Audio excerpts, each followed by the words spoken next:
K Muraleedharan മാധ്യമങ്ങളെ കണ്ടു. പറഞ്ഞതൊക്കെ ഒരു കോമഡി ഷോയിലായിരുന്നെങ്കിൽ കുറഞ്ഞ പക്ഷം ഒന്നാം സമ്മാനമായി ഫ്ലാറ്റ് ഒപ്പിക്കാമായിരുന്നു. ഒരു ഉയർന്ന രാഷ്ട്രീയ നേതാവിൻ്റെ മകനായ, വർഷങ്ങളുടെ രാഷ്ട്രീയ പാരമ്പര്യമുള്ള ഒരു മനുഷ്യൻ ഇത്രയും അന്തക്കേട് പറയുന്നത് കേട്ടിട്ട് കണ്ണു തള്ളിപ്പോയി എന്ന് പറയാതെ വയ്യ. ഇനി പറയുന്നത് നിങ്ങൾ തന്നെ കേൾക്കണം. തരൂരിനെ സ്നാനം ചെയ്യിച്ച് വെള്ളയുട്ടിപ്പിച്ച് പുണ്യാളനാക്കി എന്ന് പറഞ്ഞാൽ മതി. പക്ഷേ ഞാൻ പറഞ്ഞതിന് ഇങ്ങനെയും ഒരർത്ഥമുണ്ടോ എന്ന് തരൂർ പോലും ചിന്തിച്ചു കാണുമെന്ന് ഉറപ്പാണ്. റഷ്യ യുക്രൈനിലേക്ക് കടന്നു കയറിയത് തെറ്റായിപ്പോയി.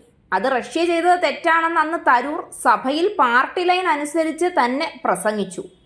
എന്നാൽ 3 ദിവസം മുന്നേ അദ്ദേഹം പറഞ്ഞത് റഷ്യയും യുക്രൈനും തമ്മിൽ ഒരു ധാരണയിലേക്ക് വരുന്നുണ്ട്, പ്രധാനമന്ത്രി 2 പേരെയും പോയി കെട്ടിപ്പിടിച്ചു എന്നാണ്. അതിനെ ഒരു അഭിനന്ദനമായി കണക്കാക്കേണ്ട. വേണമെങ്കിൽ മുയലിനോടൊപ്പം ഓടുകയും വേട്ടപ്പട്ടിയോടൊപ്പം വേട്ടയാടുകയും ചെയ്യുന്ന സമീപനം പ്രധാനമന്ത്രി സ്വീകരിച്ചു എന്നാകാം.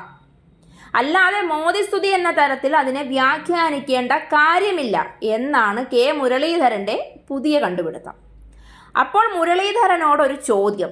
ഈ തരൂർ ഇടതുപക്ഷത്തിനെയും BJPയെയും ഒക്കെ കോൺഗ്രസിൽ നിന്നുകൊണ്ട് അനുകൂലിക്കുകയും അന്തർധാര വഴി കൈയടിക്കുകയും ചെയ്യുന്നത് ഒരുതരം മുയലിനോടൊപ്പം നിൽക്കലും വേട്ടപ്പട്ടിയോടൊപ്പം ഇരപിടിക്കലും തന്നെയല്ലേ എന്ന് ചോദിക്കുന്നതിൽ തെറ്റുണ്ടോ? മുരളീധരൻ കേട്ടത് ഇങ്ങനെയൊക്കെ ആവാം. പക്ഷേ തരൂർ പറഞ്ഞതെന്താണ് എന്ന് വായിച്ചും കേട്ടുമറിഞ്ഞ സാമാന്യ ബോധമുള്ളവർ ഒന്നും ഇതല്ല മുരളീധര കേട്ടത്. ഒരു ഇന്റർനാഷണൽ വിഷയം അദ്ദേഹം സംസാരിച്ച സ്ഥിതിക്ക് മറ്റൊരു കാര്യം കൂടി കൂട്ടിച്ചേർക്കേണ്ടതായിരുന്നു എന്നും, ഇന്ന് ലോകത്ത് നടക്കുന്ന പ്രധാനപ്പെട്ട 2 പ്രശ്നങ്ങൾ, 1 റഷ്യ യുക്രൈൻ യുദ്ധവും 2 ഇസ്രായേലിൻ്റെ ഗാസയിലേക്കുള്ള കടന്നുകയറ്റവുമാണെന്ന് അദ്ദേഹം പറഞ്ഞു. ഒരുപാട് സ്ത്രീകളും കുട്ടികളും കൊല ചെയ്യപ്പെടുന്ന ഈ യുദ്ധത്തിൽ ഇസ്രായേൽ പറഞ്ഞത് അവർ അങ്ങോട്ട് ആക്രമിക്കപ്പെട്ടു എന്നാണ്. അത് ഒരു തരത്തിലും ന്യായീകരിക്കാൻ കഴിയുന്ന ഒരു വാദമല്ല എന്നും, ഇതിനൊക്കെ പിന്നിൽ ഇസ്രായേൽ അല്ല ട്രംപ് ആണെന്നും, അതിനെ അപലപിക്കാൻ കൂടി അദ്ദേഹം ഈ സാഹചര്യം ഉപയോഗിക്കണമായിരുന്നു എന്നും കെ മുരളീധരൻ പറഞ്ഞു. പൊതുജനത്തിൻ്റെ അഭിപ്രായം അനുസരിച്ച് അപലപിക്കേണ്ടത് കോൺഗ്രസിൻ്റെ അവസ്ഥയാണ്. കഷ്ടം തോന്നുന്നു കോൺഗ്രസ്സുകാരെ. ബാക്കി കാര്യങ്ങളൊക്കെ പാർട്ടി തീരുമാനിക്കട്ടെ എന്നും, തരൂർ ദേശീയ വർക്കിംഗ് കമ്മിറ്റി അംഗമാണ് എന്നും, തിരുത്തേണ്ട നിലപാട് തിരുത്തി തന്നെ മുന്നോട്ട് പോകണമെന്നും, അത് ഇന്നലെ KPCC പ്രസിഡന്റും പ്രതിപക്ഷ നേതാവും സംയുക്തമായി പറഞ്ഞതാണെന്നും, ഇനി തീരുമാനങ്ങൾ ഹൈക്കമാൻഡ് തീരുമാനിക്കേണ്ടതാണെന്നും അദ്ദേഹം കൂട്ടിച്ചേർത്തു. ഈ ഹൈക്കമാൻഡിലിരിക്കുന്ന രാഹുൽ ഗാന്ധിക്ക് സ്വന്തം കാര്യം തന്നെ എന്താണെന്നറിയാനുള്ള ബോധമില്ല. ഹൈക്കമാൻഡ് ഒരിക്കൽ കാര്യമായിട്ട് തരൂരിനെ ഒന്ന് ഉപദേശിച്ചതാണല്ലോ. എന്നിട്ട് എന്തുണ്ടായി? ഒന്നും ഉണ്ടായില്ല.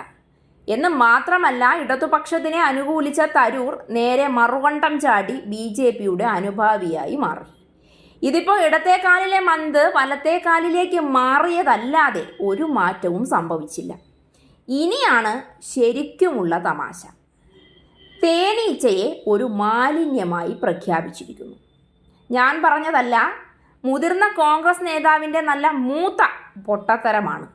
മാലിന്യമുക്ത കേരളം എന്ന ആശയം ഉയർത്തിപ്പിടിക്കുന്ന സംസ്ഥാന സർക്കാരിൻ്റെ കളക്ടറേറ്റിൽ പോലും തേനീച്ചയാണെന്നും, തേനീച്ചയ്ക്ക് പകരം കടന്നലായിരുന്നുവെങ്കിൽ കടന്നൽ കുത്തി കളക്ടർക്കുൾപ്പെടെ ജീവഹാനി സംഭവിച്ചേനെയെന്നും മുരളീധരൻ പറഞ്ഞു.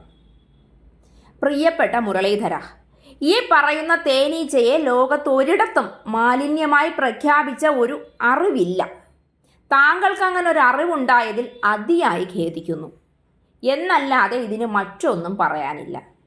മുരളീധരൻ്റെ മാത്രമല്ല, കോൺഗ്രസ്സുകാരിൽ എല്ലാവരുടെയും അവസ്ഥ ഇതുതന്നെയാണ്. ചക്കയും ചുക്കും തിരിച്ചറിയാത്ത കുറേ വിരുദ്ധന്മാർ കയറിയിരുന്ന് ഒരു പ്രസ്ഥാനത്തിനെ ആകമാനം നശിപ്പിച്ചു എന്ന് പറഞ്ഞാൽ മതിയല്ലോ. തേനീച്ച ഒരു മാലിന്യമാണ് എന്ന് പറയുന്ന മുരളീധരനെ തരൂർ പറഞ്ഞത് മോദി സ്തുതിയാണെന്ന് മനസ്സിലാവാത്തതിന് കുറ്റം പറയാൻ പറ്റില്ല.